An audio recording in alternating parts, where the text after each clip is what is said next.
পুলিশদের ঘৃণা করবে সাধারণ মানুষ, বিবেক সম্পন্ন বুদ্ধিজীবীরাও।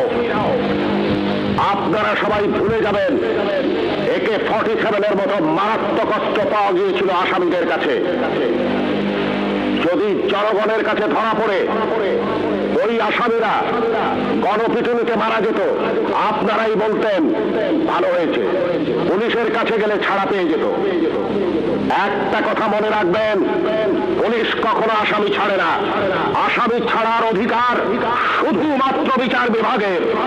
বলুন তো, AK-47 মতো রাইফেল কেন এদেশে আসবে, যা শুধু যুদ্ধক্ষেত্রে ব্যবহৃত হবে? কেন AK-47 বাংলাদেশে আসছে? কিসের আলামত? 9 শুটার বন্দুক কেন টিসিবির মাধ্যমে হাজার হাজার বন্দুক সাধারণ মানুষের হাতে তুলে দেওয়া হচ্ছে? কেন? কে জবাব দেবে?